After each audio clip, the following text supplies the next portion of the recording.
दोस्तों, पितृपक्ष बहुत ही शुभ दिन होते हैं। ये 16 दिन उतने ही पवित्र माने जाते हैं जितना कि पवित्र गंगा जल। पितृपक्ष आने पर आपको खुश होना चाहिए, इससे डरना नहीं चाहिए। हमसे जो भी गलतियां हुई है, हम पितृपक्ष में उन्हें सुधार सकते हैं, अपना कल और बेहतर बना सकते हैं। दोस्तों, पितृपक्ष में श्राद्ध और तर्पण का खास महत्व होता है। पितृपक्ष में श्राद्ध और तर्पण करने से पितृ प्रसन्न होते हैं और आशीर्वाद देते हैं। पूर्वजों की कृपा से जीवन में आने वाली कई प्रकार की रुकावटें दूर होती हैं। व्यक्ति को कई तरह की दिक्कतों से भी मुक्ति मिलती है।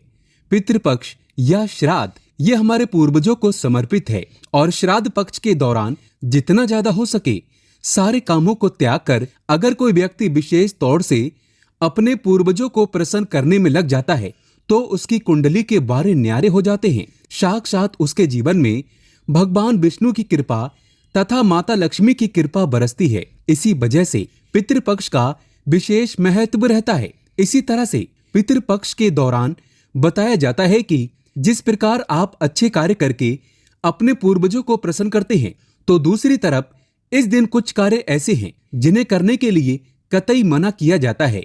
इन चीजों को अगर आप पितृपक्ष के दौरान पालन करते हैं तो परिवार में खुशियां रहती हैं, अन्यथा आपको दुखद प्राप्ति भी हो जाती है। आज हम आपको बताने वाले हैं कि कितना भी जरूरी क्यों न हो जाए, कोई आपसे इन चीजों को उधार मांगे तो पितृपक्ष के दौरान भूल कर भी ये 4 चीजें कभी किसी को ना दें, अन्यथा आपके परिवार में कंगाली देखने को मिल सकती है। आपके पितृ आपके घर का त्याग कर सकते हैं, वो रुष्ट हो जाएंगे, लग जाएगा पितृदोष। आगे बढ़ने से पहले अगर आप भगवान शिव से प्यार करते हैं तो सच्चे दिल से कमेंट बॉक्स में लिखें ओम नमः शिवाय और हमारे चैनल को सब्सक्राइब करके बेल आइकन जरूर दबाइएगा।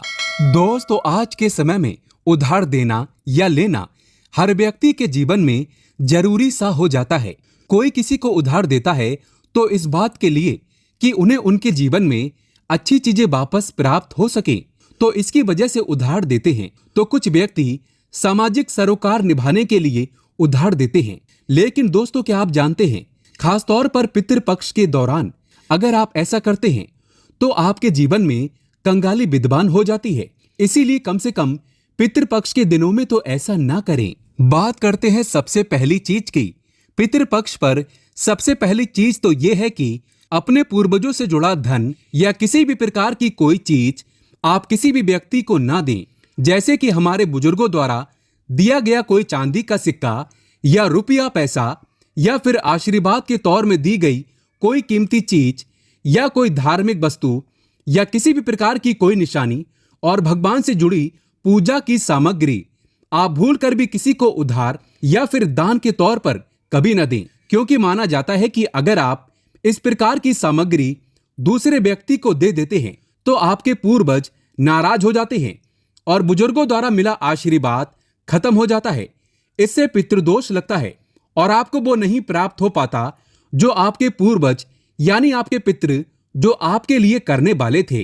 तो सबसे पहले आपको इस बात का ध्यान जरूर रखना चाहिए, बुजुर्गों द्वारा कोई सम्मान में मिली चीज कभी किसी को ऐसे ही नहीं देना चाहिए। इसे हमेशा रखें संभाल कर। बुजुर्गों द्वारा सम्मान में मिली चीज सोना चांदी हीरा मोती से भी कीमती होती है, इसे यूं ही बर्बाद ना करें। दोस्तों, इसी तरह पितृपक्ष को धन से भी जोड़ा जाता है। पितृपक्ष के दौरान हमारे पूर्वज साक्षात धरती पर आते हैं और उनका आगमन हमारे घर में होता है और उनका आशीर्वाद सुख समृद्धि में बदल जाता है, धन वैभव की प्राप्ति होती है। तो इस बात का ध्यान आपको जरूर रखना चाहिए कि पितृपक्ष के दौरान भूल कर भी कोई व्यक्ति आपसे धन उधार मांगने के लिए आता है तो आपको उसे उधार पैसा नहीं देना चाहिए और ऐसे में आपको किसी अन्य व्यक्ति से उधार भी नहीं लेना चाहिए। ऐसी मान्यता है कि पितृपक्ष के दौरान आप जो पैसा उधार देते हैं या लेते हैं तो वो धन कभी लौटकर नहीं आता, बल्कि इस समय धन देने वाला और लेने वाला दोनों कर्ज में डूब जाते हैं। इससे पितरों का श्राप लगता है। दोस्तों, वहीं श्राद्ध पक्ष के दौरान हम अपने पूर्वजों का तर्पण करते हैं, पिंडदान करते हैं तथा गंगा स्नान आदि करते हैं। पितृपक्ष के दौरान खास तौर पर सफेद चीजें चढ़ाई जाती हैं। इस बात का ध्यान रखें, पितृपक्ष के दिन हमारे पूर्वजों को चढ़ाने के अलावा कोई व्यक्ति एकदम सुबह सुबह के समय आपसे दूध, दही, छाछ या फिर संध्या काल के समय में उधार मांगने के लिए या फिर ऐसे ही मांगने के लिए आ जाता है, तो आपको भूलकर भी किसी अन्य व्यक्ति को नहीं देना चाहिए। अगर आप अपने पूर्वजों को चढ़ाने के अलावा कोई ऐसा काम करते हैं तो मान लीजिए आपके पूर्वज नाराज हो जाएंगे और साक्षात आपको अपने पितरों का क्रोध का सामना करना पड़ेगा। इसीलिए पितृपक्ष के दौरान कोई भी लेन देन न करें। दोस्तों, पितृपक्ष में चावल के साथ काले तिल मिलाकर के दान करने से पितृदोष हमेशा के लिए समाप्त हो जाता है। हमारे पूर्वज प्रसन्न हो जाते हैं। गाय को रोटी में गुड़ मिलाकर और थोड़े से काले तिल मिलाकर खिलाने से पितृदोष हमेशा के लिए समाप्त हो जाता है।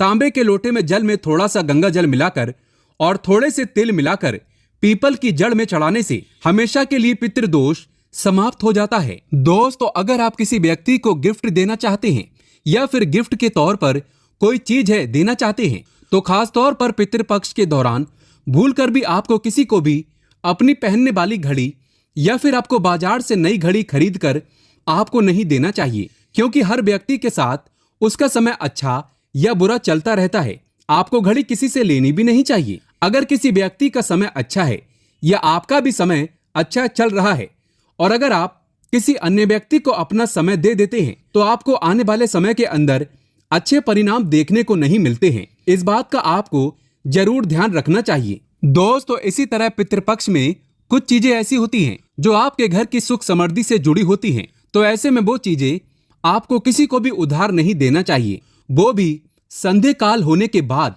जैसे कि कोई आपसे लहसुन, प्याज, दूध, दही, चीनी तथा उधार पैसे भी मांगने के लिए आता है, तो जब सूर्य उदय होता है सुबह सुबह या फिर सूर्यास्त हो जाता है, तब ऐसे में इन दोनों समय में आपको घर की समृद्धि दूसरों को भूल कर भी कभी नहीं देना चाहिए। इससे हमारे पूर्वज नाराज हो जाते हैं और लग जाता है पितृदोष। माना जाता है कि अगर आप ऐसा करते हैं तो आपके घर की सुख समृद्धि तथा माता लक्ष्मी दूसरों के घर चली जाती है और वहीं हमारे पूर्वज भी घर में आते आते वापस लौट जाते हैं और आपको उसका अच्छा परिणाम देखने को नहीं मिलता। दोस्तों, दान पुण्य करना हिंदुस्तान की परंपरा रही है। हर व्यक्ति दान पुण्य करके पितृपक्ष का लाभ उठाता है तथा उनका आशीर्वाद प्राप्त करता है। लेकिन खास तौर पर पितृपक्ष के दौरान आपको 2 प्रकार के वस्त्र ना तो खरीद कर लाने चाहिए और ना ही किसी व्यक्ति को देना चाहिए।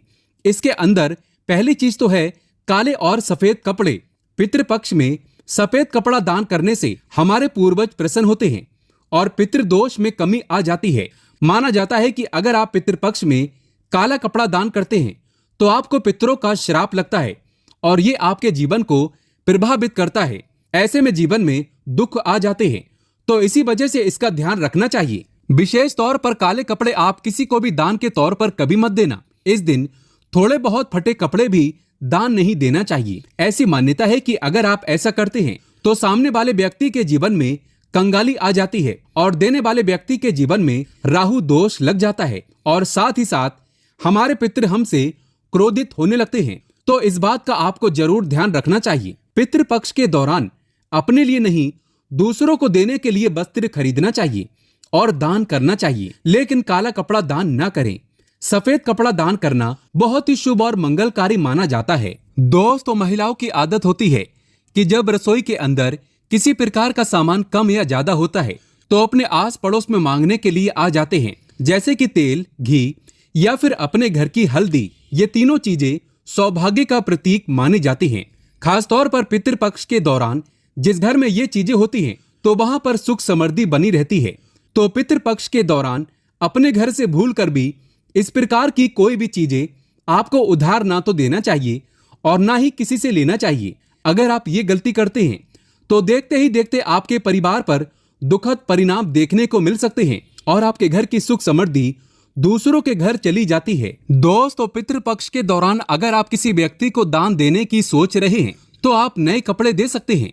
जो आपके अपने पहने हुए और अपने पुराने कपड़े भूल कर भी कभी किसी को दान के तौर पर या फिर पहने हुए कपड़े किसी को भी ऐसे ही नहीं देना चाहिए। अगर आप अपने कपड़े किसी अन्य व्यक्ति को देते हैं तो याद रखिए, कपड़ों के साथ साथ आपकी समृद्धि जुड़ी हुई होती है। अगर वो दूसरों के घर चली जाती है तो आपको इस प्रकार का सामना करना पड़ सकता है जो आपके परिवार के लिए अच्छे नहीं होते। इसीलिए इस बात का ध्यान रखें और आप पितृपक्ष के दौरान कपड़े बाजार से नए खरीदकर ही दान करें। लेकिन याद रहे, इस समय काला कपड़ा कभी किसी को दान ना करें, नहीं तो लगेगा पितृदोष। दोस्तों, बासी रोटी दान नहीं करना चाहिए, ना ही किसी जानवर को खिलाना चाहिए। बासी रोटी हमेशा बासी ही कहलाती है। इसीलिए अगर आप अपने पूर्वजों की कृपा प्राप्त करना चाहते हैं तो ऐसे में ताजी रोटी तथा ताजे बने चावल ही खिलाने चाहिए। इससे हमारे पूर्वज प्रसन्न होते हैं। लेकिन याद रहे, रोटी में थोड़े काले तिल अवश्य ही मिला लें। दोस्तों, सुहागिन महिला की माता लक्ष्मी से जुड़ी चीजें आती हैं जो सुख समृद्धि को बढ़ाती हैं, और यही चीजें माता लक्ष्मी को आमंत्रित करने का कार्य करती हैं। तो ऐसी चीजों से जुड़ी हुई कोई भी वस्तु आपको किसी भी महिला को नहीं देना चाहिए। सुहागिन महिला विशेष तौर से ध्यान रखें कि अपने माथे पर लगाने वाला सिंदूर तथा गले में धारण करने वाला मंगलसूत्र, और तीसरी चीज अपने पैरों में पहनने वाली पायल, और चौथी चीज पैरों का बिछुआ और चूड़ियां भी जो सुहाग का प्रतीक मानी जाती हैं। तो ये 5 चीजें किसी भी सुहागिन महिला को भूल कर भी, ऐसे ही चाहे आपकी बहन ही क्यों ना हो, पहनने के लिए नहीं देना चाहिए, और ना ही किसी अन्य महिला की पहनने के लिए आपको लेना चाहिए। इस बात का आप ध्यान रखेंगे तो निश्चित तौर पर आपको इसका प्रभाव देखने को मिल जाएगा, और देखते ही देखते पूर्वजों की विशेष कृपा भी आपको देखने को मिल जाएगी। दोस्तों, जो व्यक्ति अगर पितृपक्ष के दौरान डेली वाले नमक को दान करता है तो उसके वारे न्यारे हो जाते हैं। पितरों की कृपा सदैव उसके ऊपर बरसती है। पितृपक्ष के दौरान नमक का दान हर हाल में आपको करना चाहिए। नमक का दान गुप्त दान माना जाता है। अगर आपको सुख समृद्धि की इच्छा है और आपको अपने पूर्वजों की कृपा पाना है तो पितृपक्ष के दौरान नमक का दान करना ना भूलें। नमक का दान करने से पहले उसमें दक्षिणा अवश्य डालें तथा थोड़े चावल भी दान करें। नमक का दान सर्वश्रेष्ठ और मंगलकारी माना जाता है। आप रातों रात अपना भाग्य बदल सकते हैं। कच्चे दाल, चावल, नमक आदि दान करने से तथा उसमें थोड़े तिल डालने से हमारे पूर्वज हमें आशीर्वाद देते हैं और धन से माला माल बना देते हैं। दोस्तों, अगर आप महादेव की कृपा प्राप्त करना चाहते हैं तो कमेंट बॉक्स में लिखें हर हर महादेव, ओम नमः शिवाय। एक लाइक तो बनता है।